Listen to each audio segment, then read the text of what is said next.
Sabda Pandita Ratu kali ini menampilkan episode pertama dengan judul Tumenggung Murti Wandawa.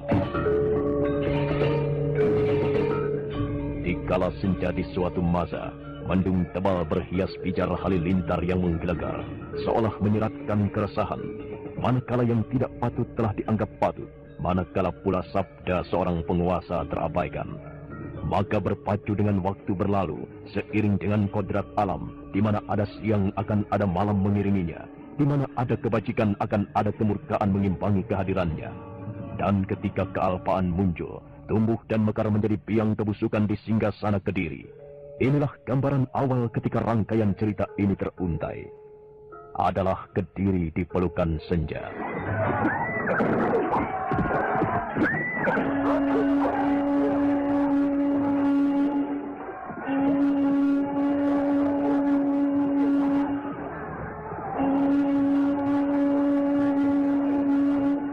Ada yang datang, ada pula yang pergi. Patah tumbuh hilang berganti. Isi perjalanan hidup tidak pernah akan berubah, sampai akhirnya terdengar tiupan trompet akhir zaman. Di sana ada angkara murka, di sana dituntut pengabdian kepada negara, dan selalu dikelilingi oleh sifat dan hasrat manusia atas rasa iri dengki, hasrat cita-cita, dan suci tulusnya cinta.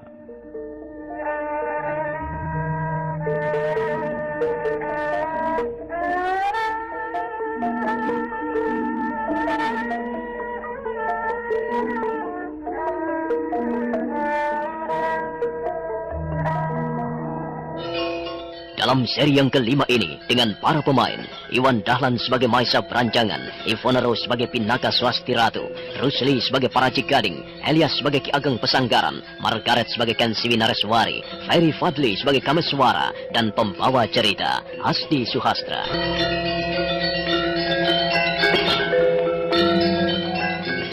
Baru saja Maisa Beranjangan dan Kameswara akan meninggalkan tepian bendungan, tiba-tiba saja seorang gadis muncul, tidak diketahui dari mana datangnya.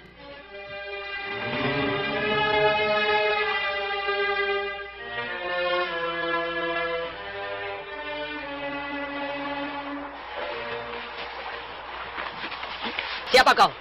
Namaku Pinaka Swasti Ratu. Aku dari Widara Kandangan. Dari Widara Kandangan? Apa hubunganmu dengan Paman Galuh Ura? Beliau adalah ayahku. Oh, jadi kau anak Paman Galuh Urang. Tetapi dapatkah kau meyakinkan bahwa kau adalah anaknya? Ayahku pergi meninggalkan padepokan, dan beliau menyerahkan pimpinan padepokan kepadaku. Jika Kisanak mengenalnya, inilah pertanda pimpinan itu. Kalung yang aku pakai ini. Bagaimana? Apakah Kisanak belum percaya? Ya, aku percaya. Tetapi, kemana ayahmu pergi? Aku tidak bisa menceritakannya, Kisanak. Baiklah. Aku tidak keberatan mengajakmu menghadap ayahku, Ki Ageng Pesanggaran. Mari.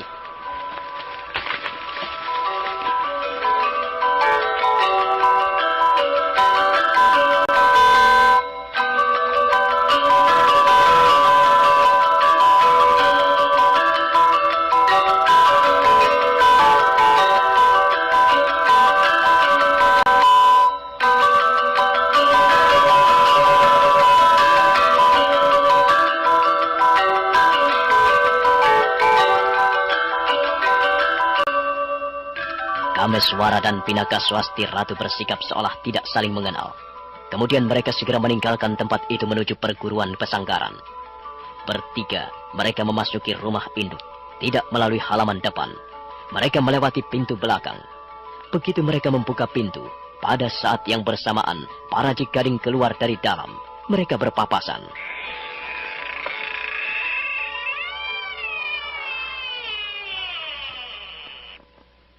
Selamat malam, Paman Paracik Gading. Terima kasih. Apanya yang terima kasih, Paman? Tidak. Maksudku, selamat malam. Silakan Beranjangan. Ayahmu telah menunggumu. Dan kau juga, Kameswara. Paman hendak kemana? Aku akan mencari udara sejuk di luar. Di dalam rasanya udara panas sekali. Dan karena itu, Paman berkeringat seperti itu? Iya. Silakan, Paman. Kalau Paman akan mencari udara sejuk di luar. Untung kau segera pulang, Kameswara. Kenapa, Paman? Ayahmu bingung memikirkanmu. Terima kasih, Paman. Kameswara, mengapa kau tertegun? Menurutku, udara demikian sejuknya, bahkan dingin. Benarkah udara di dalam begitu pengapnya, sehingga Paman Paraji Gading bersimbah peluh seperti itu? Persoalanmu yang membuat udara menjadi panas. Dan itu cukup mampu memeras keringat siapapun. Bagaimana? Apakah aku harus langsung ikut menghadap Ki Ageng Pasanggaran? Silahkan menunggu dulu di ruang tamu ini. Aku dan adikku akan mendahului menghadap ayah. Aku akan menyampaikan permintaanmu untuk dapat menghadap. Terima kasih. Aku akan menunggu di sini. Silahkan. Ayo, Kameswara.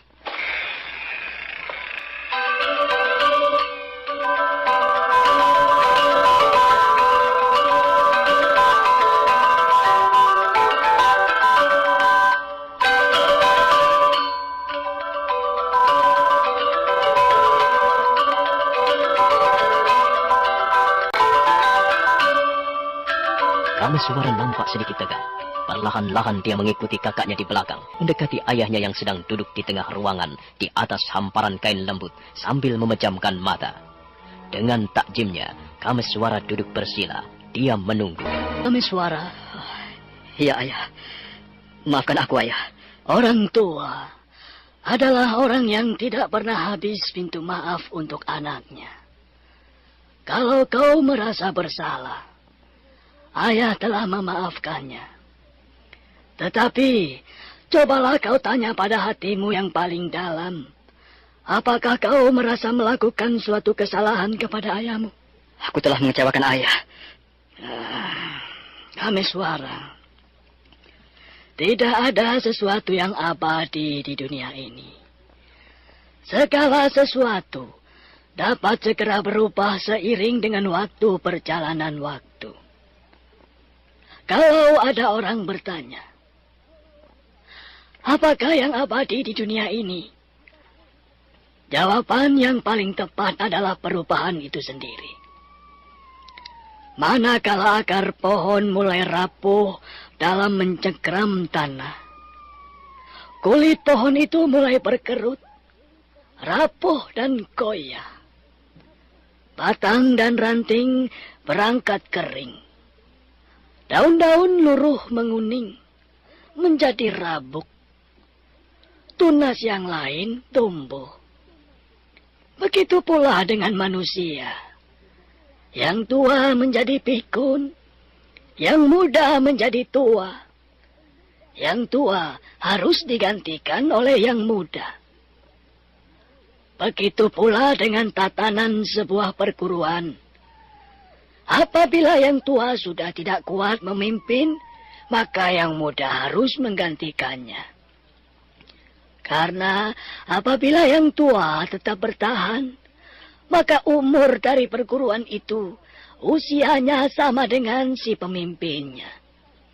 Semakin lama, semakin rapuh, semakin reot dan akhirnya mati. Mengapa kau menolak aku yang menunjukmu untuk menjadi pemimpin perguruan ini? Kenapa, Kameswara? Maafkan aku, ayah. Aku tidak ingin mendengar alasan bahwa kau tidak mampu. Kau mampu melakukannya, Kameswara. Aku terlampau muda untuk menjadi pimpinan perguruan ini. Masih banyak yang lain, yang lebih lebar wawasannya, yang mampu berbuat jauh lebih baik. Dan aku merasa tidak berhak, ayah. Perguruan ini membutuhkan seorang yang memiliki semangat. Perguruan ini aku anggap seperti api. Dan aku membutuhkan angin yang dapat meniup dan mengobarkan nyala api itu. Kaulah angin itu, Kameswara. Kau punya semangat. Semangatmu berkobar-kobar. Perguruan membutuhkan darah muda yang menggelora untuk menjadi ujung cucuk lampahnya. Aku melihat kau mempunyai kemampuan itu. Maaf, beribu maaf, ayah. Kameswara. Mengapa kau katakan kau tidak berhak? Maafkan aku, ayah. Apakah ada orang yang mengatakan begitu? Ayah, aku mohon ayah jangan memilihku. Pilihlah orang lain yang lebih mampu. Dan sekaligus aku menghadap ayah kali ini adalah untuk mohon pamit pergi ke kota Raja Kediri. Kameswara, apa yang akan kau cari di kota Raja Kediri? Kameswara menundukkan kepalanya. Dia menyimpan kembali kalimat yang hampir saja terlontar dari mulutnya. Dia menyadari apa yang akan disampaikannya itu akan melukai hati ayahnya, orang yang telah melimpahi kasih sayang yang tulus kepadanya. Sementara itu di ruang tamu, Pinaka Swasti Ratu menunggu sambil melihat-lihat ruangan yang ditata begitu rapi. Tiba-tiba seseorang mendekatinya dan menyapanya.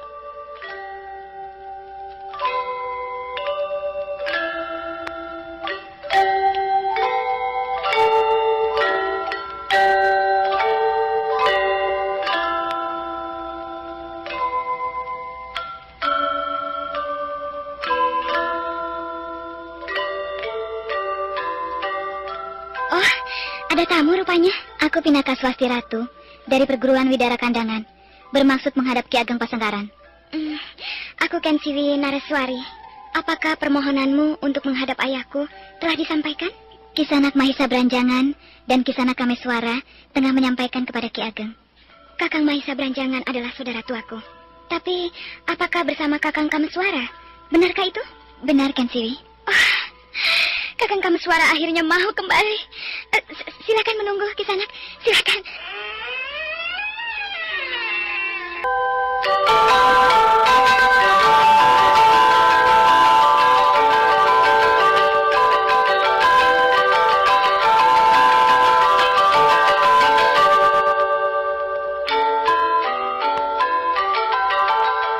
Mengapa kau tidak mau mengatakannya?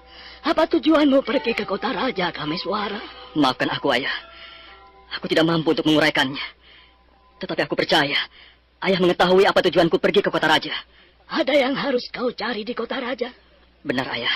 Siapa orang yang akan kau cari itu? Katakan, tidak perlu ragu-ragu. Sebenarnya, aku justru harus bertanya kepada Ayah. Siapakah nama orang yang harus aku cari itu? Kameswara. Apakah aku harus memberitahu yang aku sendiri tidak tahu? Oh, ternyata Kakang Kameswara telah memilih pilihan yang tepat. Kakang memilih kembali ke Pesanggaran. Aku sangat senang. Maaf, Ayah. Aku ingin ikut terlibat dalam pembicaraan ini. Kensiwi, sebaiknya kau tidak perlu ikut dalam pembicaraan ini. Tidak, Kakang. Aku juga ingin ikut mendengarkan pembicaraan ini. Di samping itu, aku akan menyampaikan beberapa hal kepada Ayah. Aku ulangi pertanyaanku, Kameswara. Siapakah yang akan kau cari di kota raja? Aku masih belum tahu siapa yang harus aku cari.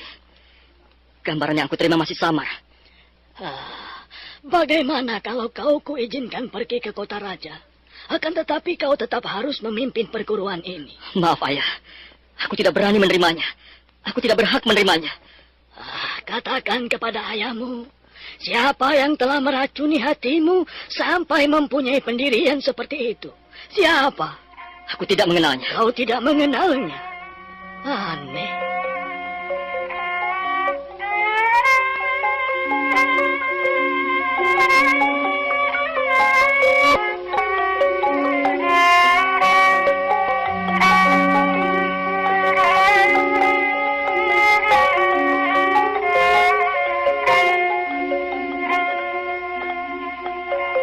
Enam bulan purnama lalu, orang itu menemui aku. Ia menceritakan sesuatu yang sampai sekarang sangat mengusik hatiku.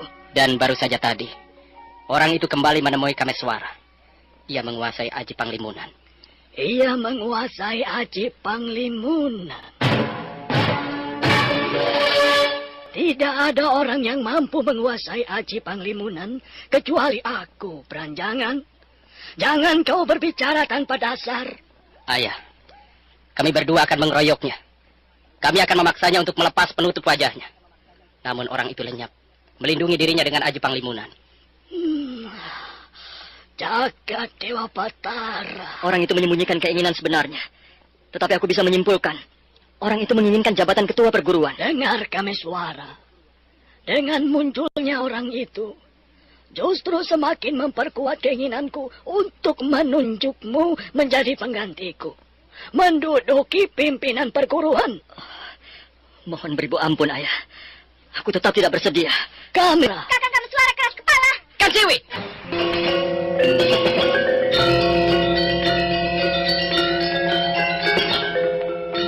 Ki Ageng Pesanggaran memohon kepada anaknya yang kedua yang bernama Kameswara agar bersedia menerima menggantikan dirinya menjadi pimpinan perguruan.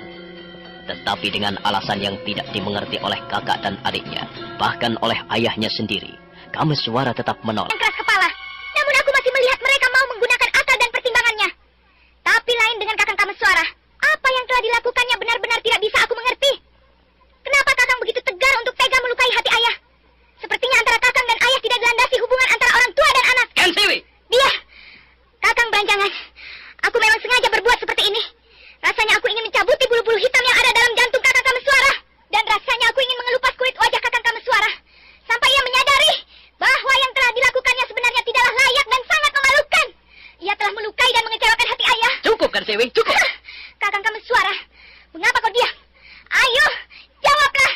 Kenapa kau tidak berani mengatakan kepada ayah bahwa sumber persoalanmu yang sebenarnya adalah keponakanmu sendiri, Rahastri Kandi? Kensiwi! Biarkan aku berbicara sampai tuntas, Kakang Beranjangan. Aku ingin mendengar jawabannya. Kakang Kameswara, apakah ayah harus melamar cucunya sendiri untuk menjadi istrimu, ha?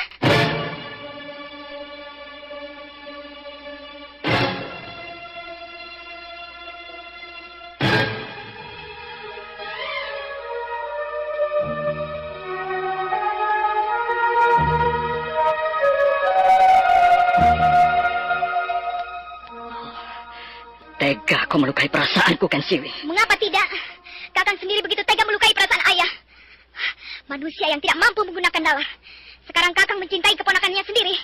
Kenapa Kakang tidak mencintai aku saja, adik kandungmu? Kensiwi, jaga mulutmu! Biar, aku ingin mendengar ia berbicara.